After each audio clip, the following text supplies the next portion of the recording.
Hello student, I am पूर्ति वैरागी, your Sanskrit teacher. आज हम आपकी पाठ्य पुस्तक रुचिरा द्वितीय भाग से पाठ 3 पढ़ने जा रहे हैं। 2 पाठ मैं आपको ऑलरेडी करा चुकी हूँ। अब हम तीसरा पाठ पढ़ने जा रहे हैं। ओके, ये पाठ हम पढ़ने जा रहे हैं जिसका नाम है स्वावलंबन। इसका अर्थ होता है स्वाभिमानी। ओके, आज हम स्वाभिमानी पाठ पढ़ने जा रहे हैं। ओके,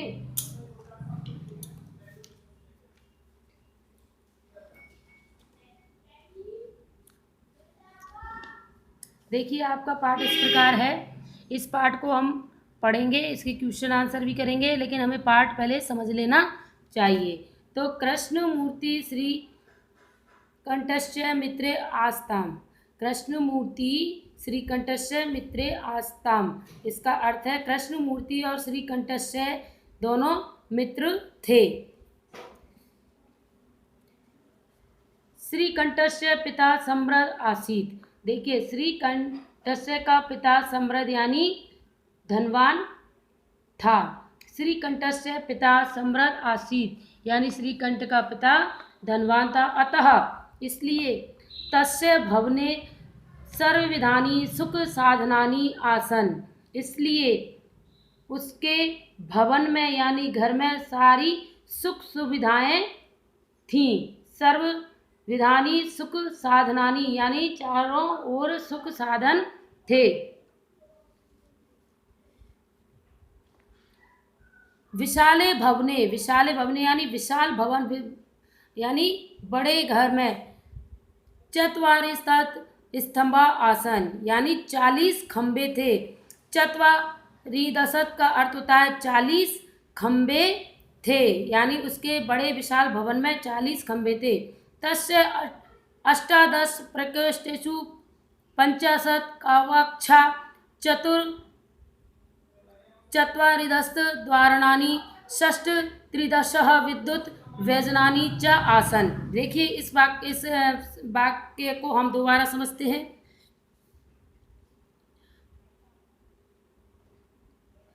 तस्य यानी उसके 18 प्रकोष्ठेषु 50 गवाक्षा, 18 कमरे थे और 50 का अर्थ होता है 50 गवाक्षा। गवाक्षा का होता है खिड़कियां। उसके कितने 18 प्रकोष्ठेषु 18 कमरों में 50 खिड़कियां और चारिदश द्वाराणि यानी 40 दरवाजे थे। षष्ठ दिशत विद्युत व्यजनानि च आसन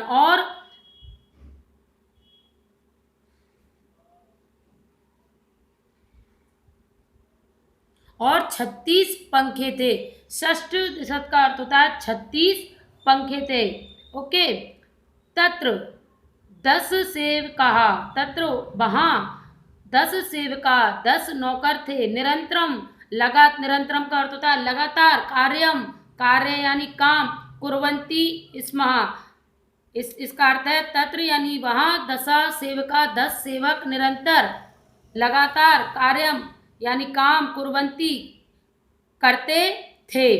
ओके, परम कृष्ण मूर्ते माता पिता च निर्धनौ। परम कृष्ण मूर्ते माता पिता च निर्धनम। देखिए, परंतु परम का अर्थ होता है परंतु कृष्ण मूर्ते के माता पिता निर्धनऊ, निर्धन यानी गरीब थे।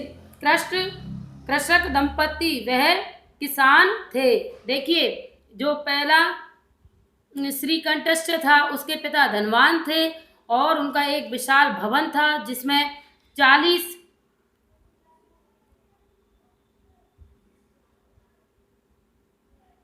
खंबे थे।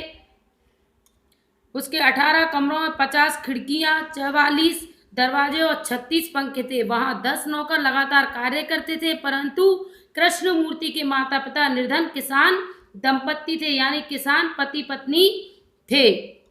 ओके, तस्य गृहम आडंबर विहीनम साधारण च आसीत। देखिए, तस्य उनका, तस्य यानी उनका, गृह यानी घर, आडंबर विहीन, आडंबरों से, दिखावे के बिना ही साधारण था। मतलब किसके? कृष्ण मूर्ति के पिता निर्धन दंपत्ति थे। कृष्ण मूर्ति के पिता, माता पिता कैसे थे? निर्धन थे और कृषक दंपत्ति यानी किसान थे। तस्य उनके घर में आडंबर विहीन यानी दिखावे के बिना ही साधारण था। इधर देखिए, एकदा श्रीकंठ तेन सह प्रातः नववादने तस्य गृहम अगच्छत। अगच्छत यानी आया, गृहम यानी घर, तस्य यानी उसके, एकदा का अर्थ है एक दिन, श्रीकंठ एकदा का अर्थ है एक दिन, श्रीकंठ तेन सह प्रातः नववादने यानी 9 बजे, तस्य गृहम अगच्छत उसके, तस्य यानी उनके घर आया। मतलब एक दिन श्रीकंठ उनके घर पर 9 बजे आया। तत्र वहाँ कृष्ण मूर्ति तस्य माता पिता च स्व शक्तिया श्रीकंठस्य आतिथ्यम अकुर्वन्। उन्होंने अपनी सामर्थ्य के सामर्थ्य से भी ज़्यादा श्रीकंठ का आदर सत्कार किया। आतिथ्यम का मतलब होता है अतिथि का आदर सत्कार। अकुर्वन् का अर्थ है किया। श्रीकंठ का आतिथ्य सत्कार किया। स्वतया अपने मतलब उनकी स्थिति से भी अच्छा उसका आदर सत्कार किया। एतः दृष्ट्वा श्रीकंठ अकदत्। एतः का अर्थ होता है यह, दृष्ट्वा यानी देखकर, श्रीकंठ अखदयत् श्रीकंठ बोला, मित्र एवं भवताम सत्कारणे संतुष्ट अस्मि। इसका अर्थ है मित्र, अहम यानी मैं, भक्ताम सत्कार तुम्हारे सत्कार से संतुष्ट हूँ। केवलम इदमेव मम दुखम यत तव गृहे एकोपि भृत्य नास्ति। केवलम यानी केवल, इदमेव इतना, मम यानी मुझे, दुखम यानी दुख, यह है कि तुम्हारे घर में एक भी भृत्य यानी नौकर नास्ति नहीं है। मुझे तुम्हारे आतिथ्य सत्कार से मैं प्रसन्न हूँ, परंतु मुझे एक ही बात का दुख है कि तुम्हारे घर में एक भी नौकर नहीं है। देखिए इस लाइन को दोबारा, केवलम यानी केवल, इदमेव यानी इतना, मम यानी मुझे, दुखम यानी दुख, यत यानी यह, तब गृहम एकोपि भृत्य नास्ति, भृत्य यानी नौकर, तो ये तुम्हारे घर में एक भी नौकर नहीं है। मम सत्काराय भक्ताम बहु कष्टम जातम।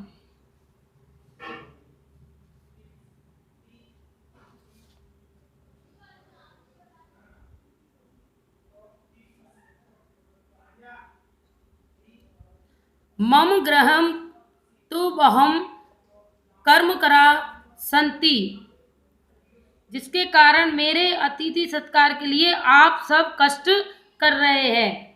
देखिए क्या कहता है, मम गृहम तुम वहम कर्म करा संति, तदा मतलब इसके लिए तुम मेरे आतिथ्य सत्कार में कष्ट कर रहे हैं। तदा कृष्ण मूर्ति अवदत्, तब, तदा यानी तब, कृष्ण मूर्ति अवदत्, कृष्ण अवदत् का मतलब बोला, तब कृष्ण मूर्ति बोला, मित्र ममापि अष्टौ कर्म करा। देखिए मित्र ममापि अष्टौ कर्म करा संति, मित्र मेरे घर में भी 8 कर्मचारी यानी काम करने वाले हैं। देखिए यहाँ से आपका ये चेंज होता है। अब कृष्ण मूर्ति कहता है तदा, तब, कृष्ण मूर्ति अवदत्, कृष्ण मूर्ति कहता है मित्र ममापि अष्टौ कर्मकरा संति, मेरे भी 8 नौकर हैं। ते च 2 पादौ, 2 पैर, 2 हस्तौ 2 हाथ, 3 नेत्रे 2 नेत्र, 2 श्रोते इति और 2 कान। एते प्रतिक्षणम मम सहायका, ये एते का मतलब होता है ये प्रतिक्षणम यानी प्रति क्षण हमेशा मम मेरे सहायका मेरे सहायक हैं। किंतु तव भृत्या सदैव सर्वत्र च उपस्थिता।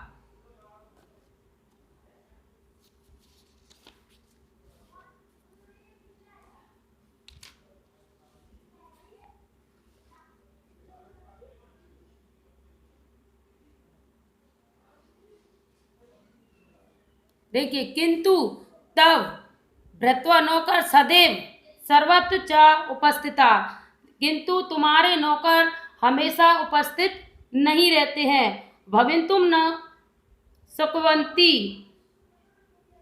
त्वम तु स्वकार्यम भृत्याधीन, यानी जब तुम्हारे नौकर उपस्थित नहीं रहते हैं तो तुम उनके अधीन हो जाते हो। यदा यदा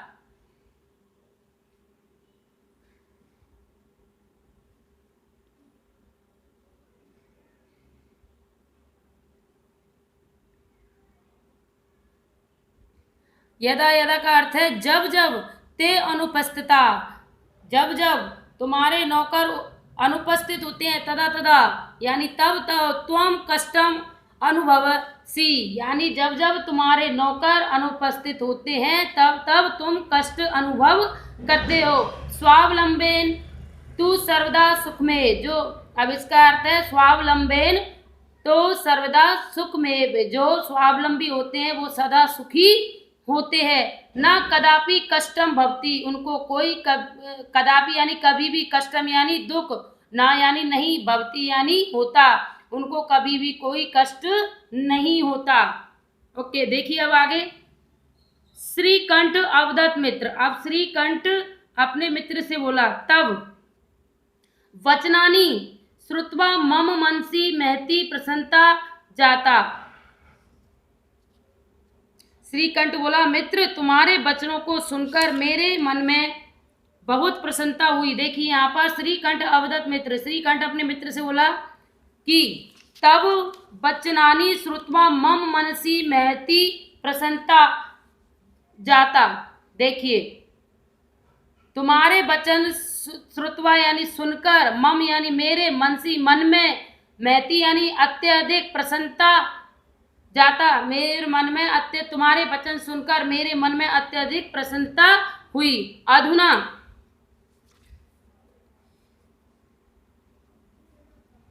अधुना का अर्थ है अब, अहमपि, एमपी अहम, इसका हम संधि विच्छेद करेंगे तो ये बनेगा अहम प्लस अपि, अहमपि स्वकारणम स्वयमेव कर्तुम इच्छामि, अब मैं अपने सारे काम स्वयं करूंगा। भवतु, देखिए अधुना अब, अहमपि स्वकारणम स्वयमेव कर्तुम इच्छामि, मैं अपने अब सारे काम खुद करना चाहता हूं या करूंगा। भवतु अच्छा, भवतु का अर्थ होता है अच्छा। साद्र द्वार स्वादानी दशम सांप्रदम ग्रहम चलामी, अब इसका अर्थ है साद्र यानी आधा, साद्र का मतलब क्या होता है आधा, द्वादशत यानी 12, बादनम यानी बजे, मिदम यानी 12:30 बज गए हैं, सांप्रदम ग्रहम चलामी, अब घर जाता हूँ, सांप्रतम ग्रहम चलामी, अब घर जाता हूँ। इसका अर्थ क्या है, साद्र का अर्थ होता है आधा, द्वादशत यानी 12 यानी 12:30 बजे, अब मैं घर जाता हूँ। तो ये चैप्टर मैंने आपको एक्सप्लेन कर दिया है बच्चों, और ये आपके शब्दार्थ हैं। सो प्लीज़ इनको नोट कॉपी में करके जरूर लर्न कर लेना, क्योंकि आपके एग्जाम में इनमें से जरूर पूछे जाते हैं। अब हम अभ्यास करेंगे 1 नंबर, उच्चारणम क्रोध, इनके आपको उच्चारण करना है। क्या करना है, उच्चारण करना है। जैसे विसन सती त्रिदशतः चतारिशतः द्वविंशति प्रतिशत, द्विचतुर्विंशत, चतुर्विंशति, त्रिशतः। इस प्रकार आपको इनके उच्चारण सेल्फ स्टडी में करना है। अब देखिए नंबर 2, अधोलिखित तानम प्रश्न उत्तराणी लिखत। अब आप इन प्रश्नों के उत्तर लिखिए। देखिए पहला प्रश्न है आपका, कस्य भवने सर्वविधानी सुख साधनानी आसत। देख, कस्य यानी किसके, भवने यानी भवन में, सर्वविधानी सब प्रकार के, सुख साधनानी आसन मतलब किसके घर में सब प्रकार के सुख साधन थे। प्रश्न क्या है, कस्य यानी किसके, भवने यानी भवन में, सर्वविधानी सब प्रकार के सुख साधन थे। तो इसका उत्तर इस प्रकार है, कृष्ण मूर्ति ग्रह श्री कंठस्य भवने सर्व विधानी सुख साधनी आसित। कस्य की जगह पर क्या आ जाएगा आपका, श्री कंठस्य। इसके उत्तर मैं आपको व्हाट्सएप पर डाल दूंगी। खा नंबर देखिए, कस्य ग्रह कोपी भृत्य नास्ति। कस्य यानी किसके, ग्रह यानी घर में, कोपी भृत्य नास्ति, कोपी कोई भी, कोपी का अर्थ था कोई भी, भृत्य यानी नौकर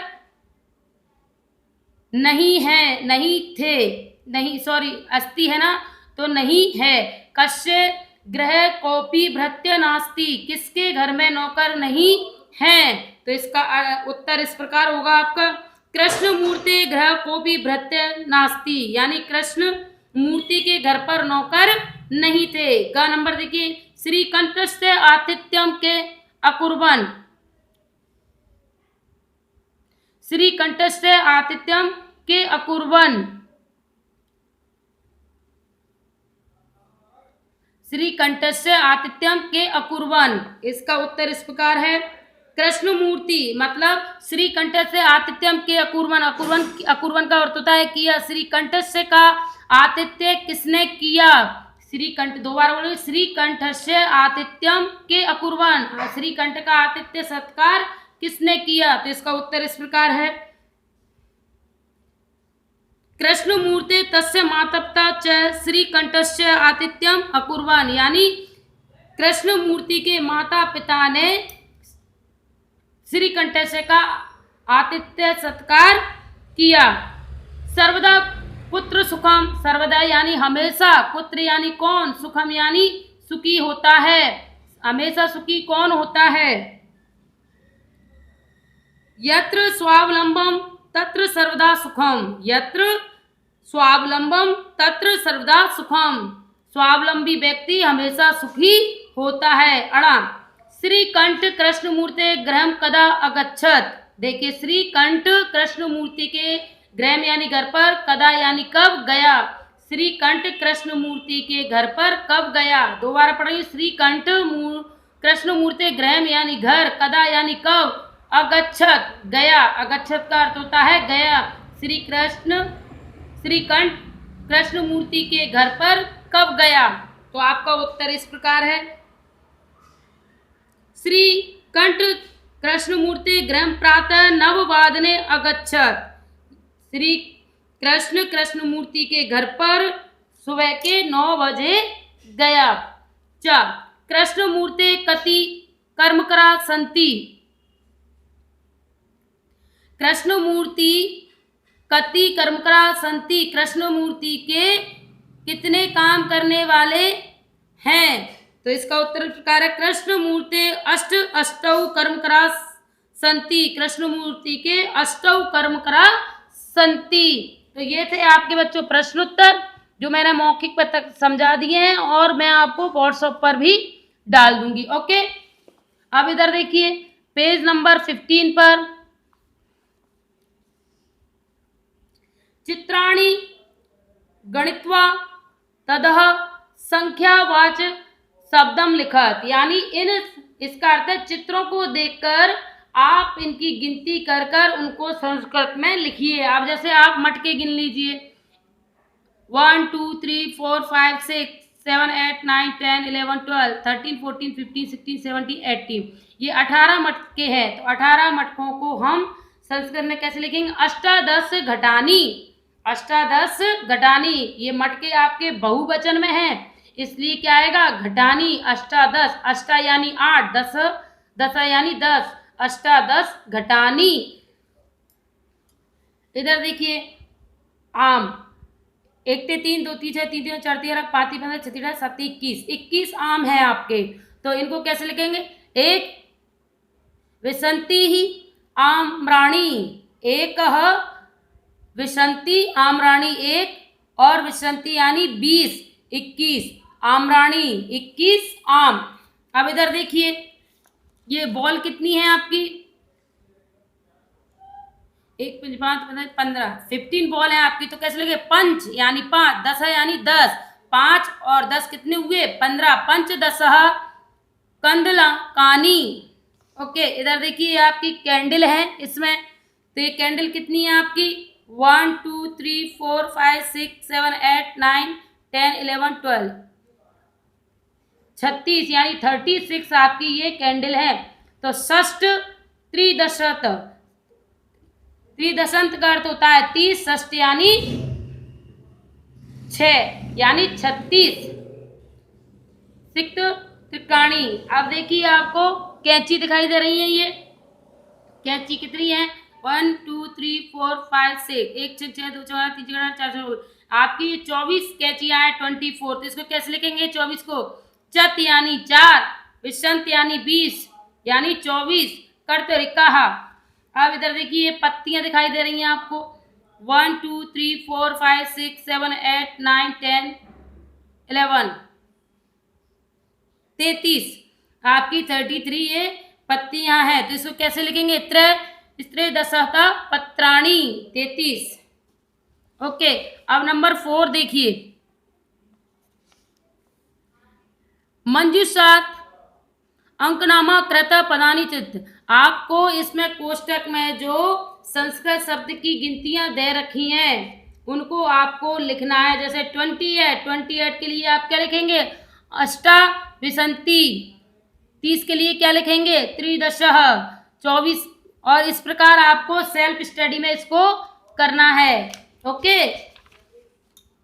आप इधर देखिए नंबर 5, चित्रम दृष्ट्वा मंजूषा पदानी च प्रयुक्त वाक्यानि रचत। देखिए आप ये चित्र देखिए, ये चित्र दिखाई दे रहा है। प्रश्न आपका क्या है? चित्रम दृष्ट्वा यानी चित्र देखकर, मंजूषात यानी मंजूषात का अर्थ होता है ये कोष्टक में जो शब्द लिखे हैं उनको देखकर, और प्रयुक्त वाक्यानि रचत, इनको चित्र देखो और जो कोष्टक मंजूषात, ये कोष्टक में जो शब्द दे रखे हैं इनसे इनको देखकर वाक्य बनाओ। तो सबसे पहले हम इस चित्र को देखकर वाक्य बनाएंगे। किसको? इस चित्र को देखकर वाक्य बनाएंगे, क्योंकि इसमें एक व्यक्ति हल चला रहा है। तो हम इसका वाक्य बनाएंगे एषः, एषः यानी एक। ये कौन है? किसान है, तो किसान के लिए क्या आएगा? एक किसान के लिए कृषकः, एषः कृषकः क्षेत्रम कर्षति। ओके, कर्षति क्यों आया है? क्योंकि किसान एक ही है और वो अकेला काम कर रहा है। ये आपका एक वचन में है और वर्तमान काल का वाक्य है। तो एषः यानी एक, कृषक यानी किसान, क्षेत्रम यानी खेत, कर्षति यानी जोत रहा है। कर्षति का मतलब क्या होता है? जोत रहा है। तो इसका वाक्य बनेगा एषः कृषका क्षेत्रम कर्षति, क्योंकि एक वचन में है, ये पुल्लिंग का एक वचन का है। क्यों? क्योंकि ये चित्र में एक ही दिखाई दे रहा है। तो इसका एक के लिए क्या आएगा? एषः, किसान के लिए क्या आएगा? कृषकः, और खेत के लिए क्या आएगा? क्षेत्रम, और जोतने के लिए क्या आएगा? कर्षति, कर्षति, क्योंकि ये एक वचन में है इसलिए कर्षति, है ना। तो इसका वाक्य बनेगा एषः कृषका क्षेत्रम कर्षति। ओके, दूसरा चित्र देखिए, यहाँ पर एक नहीं 2 काम करने वाले हैं। क्या है? 2 काम करने वाले हैं। तो 2 के लिए क्या आएगा? एतौ, एतौ, एतौ यानी ये दोनों। यहाँ पर 2 है ना ये, तो एतौ यानी ये दोनों, और दोनों के लिए क्या आएगा? कृषकौ, कृषकौ, आप कृषकौ, यानी ये दोनों कृषक क्या कार्य, खेत जोतने का काम कर रहे हैं, तो जोतने के लिए क्या आएगा, खनन कार्यम, खनन कार्यम, खोद रहे हैं ना ये, खनन कार्यम आएगा। और कुरुत, तो दो ही वचन का है तो इसके लिए कुरुत आएगा, कुरुत। इसका वाक्य बनेगा एतौ कृषकौ खनन कार्यम कुरुत। एतौ यानी ये दोनों, कृषकौ यानी कृषक, खनन कार्यम यानी खोदने का काम कर रहे हैं, कुरुत यानी एतौ कृषकौ खनन कार्यम कुरुत, ये दोनों कृषक खेत खोदने का काम करते हैं। तीसरा आप देखिए, यहाँ पर एक वचन में था, यहाँ पर द्विवचन में था, अब ये बहुवचन में। ये तीन व्यक्ति धान बोने का काम कर रहे हैं। किसका काम कर रहे हैं, धान बोने का काम कर रहे हैं। तो इनके लिए वाक्य में, अब ये बहुवचन है तो बहुवचन के लिए क्या आएगा, एते, एते यानी ये सब, एते का क्या होगा, ये सब, ये सब कृषकाः धान्यम रोपयन्ति, रोपयन्ति आएगा। बहुवचन में हमेशा अंति आता है, आपने संस्कृत में पढ़ा है कि बहुवचन में हमेशा अंति आता है। जैसे हम पट धातु पढ़ते हैं या गम धातु पढ़ते हैं, कोई भी धातु पढ़ेंगे तो उसमें अंति आएगा, बहुवचन में है। ओके, तो एते का अर्थ होता है ये सब कृषकाः धान्यम रोपयन्ति, यानी धान रोप रहे हैं, ये सब किसान धान रोप रहे हैं। ओके, तो ये हो गया आपका। अब नीचे 6 नंबर देखिए, 6 नंबर में लिखा है अधो लिखितान समय वाचकानम अंकनान पदेशु लिखत। आप समय के अनुसार संस्कृत में उनका लिखिए। तो ये क्या है बेटा, ये कितने बज रहे हैं, 10:30, 10:30। तो आधे के लिए संस्कृत में क्या लिखते हैं, सार्ध। आधे के लिए क्या लिखते हैं, सार्ध। ओके, तो आधे समय के लिए लिखा सार्ध द्वादश वादनम, वादनम यानी बजे, यानी 10:30 बजे। तो इसको कैसे लिखेंगे, स्वान द्वादशम वादनम, 10:30। अब यहाँ पर 7 बज रहे हैं तो सप्तवादनम, 7 बजे। अब यहाँ पर 2:30 यानी 2:30 बजा है, तो आधे के लिए क्या आएगा, सार्ध द्विवादनम। 11 बजे के लिए क्या आएगा, एकादशः वादनम। 4:30 के लिए क्या आएगा, सार्ध चतुर्वादनम। और 1:30, 1:30 बजे के लिए क्या आएगा, सार्ध एकवादनम। ओके, इधर देखिए आप 5 बजे पंचवादनम। 3:30 के लिए क्या आएगा, सार्ध त्रिवादनम। 9 बजे के लिए क्या आएगा, नववादनम। 12:30 के लिए क्या आएगा, सार्ध द्वादश वादनम। 8 बजे के लिए क्या आएगा, अष्टवादनम। 7:30 के लिए क्या आएगा, सार्ध सप्तवादनम। इस प्रकार ये आपको करना है। नंबर 7 देखिए आप, मंजूषात पदानी चित्वा रिक्त स्थानी पूर्यत, यानी जो शब्द दिए गए हैं उनके अनुसार आपको इसको खाली स्थान को भरना है। तो पहला देखिए आप, ऋतवः भवन्ति, ऋतवन्ति इसका अर्थ है ऋतु कितनी होती है, षड। कितनी होती है, षड यानी 6 ऋतु होती हैं। मासा भवन्ति, मासा भवन्ति यानी मासा यानी महीने, भवन्ति होते हैं, मतलब महीने कितने होते हैं। तो मासा द्वादशा, द्वादशा, द्वा का अर्थ होता है 2 और दशा यानी 10, दोनों को मिलाकर 12। मासा द्वादशा भवन्ति, महीने 12 होते हैं। ग नंबर, एकस्मिन् मासे, एक मास में, अथवा दिवसा भवन्ति। देखिए एकस्मिन् मास, एक मास में कितने होते हैं, त्रिदशा। त्रिदशंत का अर्थ होता है 30। एक मास में यानी एक महीने में 30 दिन होते हैं, त्रिदशंत। अथवा एक त्रिदशंत दिवसा भवन्ति, और 31 का महीना भी होता है। देखिएगा, फरवरी मासे, फरवरी महीने में सामान्यतः दिनानि भवन्ति, फरवरी मास में सामान्यतः कितने दिन होते हैं, अष्टाविंशति, अष्टाविंशति यानी 28 दिन होते हैं। अड़ा देखिए, मम शरीरे हस्तौ स्तः, मम यानी मेरे शरीर में, हस्तौ यानी हाथ हैं, मेरे शरीर में हाथ कितने हैं? दौ। मम शरीरे दौ हस्तौ स्तः, मेरे शरीर में 2 हाथ हैं। ओके स्टूडेंट, तो ये चैप्टर मैंने आपको कंप्लीट कर दिया है। आप अपनी इसको पढ़कर नोट कंप्लीट कर लेना। इसके क्वेश्चन आंसर मैं आपको व्हाट्सएप पर डाल दूंगी। सबसे पहले आपको शब्दार्थ करना है, जो टिक लगा रही हूँ उनको नोट कॉपी में करना है, शब्दार्थ करना है। शब्दार्थ करने से पहले चैप्टर की रीडिंग करके आपको समझना है। दूसरा, आपको उच्चारणाकृत, आपका नंबर 1 वाला सिर्फ उच्चारण करना है, कॉपी में नहीं लिखना है। नंबर 2, प्रश्नोत्तर आपको नोट कॉपी में करने हैं। नंबर 3 में सिर्फ आपको चित्र देखकर संस्कृत में इनका उच्चारण करना है गिनती के आधार पर। 4 नंबर में आपको नोट कॉपी में करना है, सेल्फ स्टडी में करना है इसको। नंबर 5 नंबर को सिर्फ आपको चित्र देखकर वाक्य समझना है। आप खुद इन वाक्यों को, इस शब्दों के आधार पर वाक्य बनाकर देखना। Okay. Number 6 number do in fair copy, इसको भी आपको फेयर कॉपी में करना है। और 7 नंबर भी आपको फेयर कॉपी में करना है। ओके स्टूडेंट, तो ये आपका 3rd चैप्टर कंप्लीट हो गया है। आगे की वीडियो में हम 4th चैप्टर पढ़ेंगे। तो आप सब बच्चे अपनी नोट कॉपी कंप्लीट कर लीजिए 3rd चैप्टर तक। फिर मैं आपको कल 4th चैप्टर की भी वीडियो डालूंगी। Okay student.